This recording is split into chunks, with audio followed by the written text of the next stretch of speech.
ম্যাচের বয়স তখন ৮০ মিনিট। লেফট উইং থেকে প্রতিপক্ষের বক্সে ঢুকে পড়েন ভিনিসিয়াস জুনিয়র। সামনে সোসিয়েদাদের ডিফেন্ডার বাধা হয়ে দাঁড়ালেও ভিনিসিয়াস নিজের ট্রেডমার্ক ড্রিবলিং এ ডিফেন্ডারকে নাট গেম করেন। ডিফেন্ডারকে পুরোপুরি পরাস্ত করে চোখের পলকে বক্সে থাকা এমবাপ্পের দিকে বলটি বাড়িয়ে দেন ভিনি। সেখান থেকে চমৎকার চিপ শটে বল জালে জড়িয়ে নিজের হ্যাট্রিক আর রিয়ালের জয় নিশ্চিত করেন এমবাপ্পে।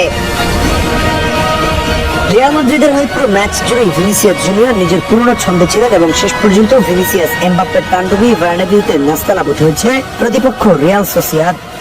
ভিনিসিয়াস শুধুমাত্র এমবাপ্পের ওই গোলটিতে অ্যাসিস্ট করেছেন তা নয়, ম্যাচের সেকেন্ড হাফে গোল করে গোলের খাতায় নিজের নামটাও যোগ করেন এই ব্রাজিলিয়ান তারকা।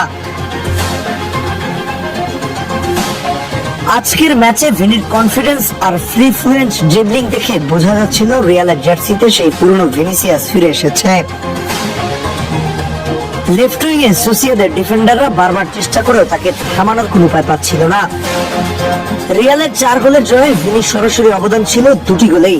২ গোল কন্ট্রিবিউশন রাখা ম্যাচে তার সোফা স্কোর রেটিং ৭.৮। রিয়ালের এই বড় জয়ে ভিনির ১ গোল ১ অ্যাসিস্ট ড্রাইভিং ফোর্স হিসেবে কাজ করেছে। এই ম্যাচটির মাধ্যমে সান্তিয়াগো বার্নাবিউতে শুরু হলো পর্তুগিজ মাস্টারমাইন্ড হোসে মরিনহোর নতুন অধ্যায়। দীর্ঘ ১৩ বছর পর ডাগআউটে ম্যানেজার হিসেবে ফিরেছেন হোসে মরিনহো। মাদ্রিদের ডাগআউটে মরিনহোর সেকেন্ড স্পেল শুরুর প্রথম হোম ম্যাচ ছিল এটি। হোসে মরিনহোর কামব্যাকে দল যেভাবে প্রথম মিনিট থেকে অ্যাটাকিং এবং টেকটিক্যাল সাউন্ডেড ফুটবল খেলেছেন তা এক কথায় অসাধারণ। মরিনহো যেভাবে দল সাজিয়েছেন এবং প্লেয়ারদের কাছ থেকে সেরাটা বের করে এনেছেন তাতে বোঝা যায় রিয়ালকে আবারও পুরনো সেই চিরচেনা রূপে ও উইনিং মেন্টালিটিতে ফিরিয়ে আনতে বেশি সময় নেবেন না। লিগের এই ম্যাচটিতে শুরু থেকে অবশ্য সোসিয়েদাদ কিছুটা টাফ টাইম দেওয়ার চেষ্টা করছিল। ফার্স্ট হাফে রিয়ালকে কয়েকবার ব্যাকফুটে ঠেলে দেওয়ার চেষ্টা করলেও সময়ের সাথে সাথে ম্যাচের কন্ট্রোল পুরোপুরি রিয়ালের দখলেই চলে যায়। অবশ্য এখানে হোম অ্যাডভান্টেজ অনেকটা কাজে দিয়েছে। মিডফিল্ড থেকে ফ্রন্ট লাইন প্রতিটি পজিশনে প্লেয়ারদের কেমিস্ট্রি ছিল দেখার মতো।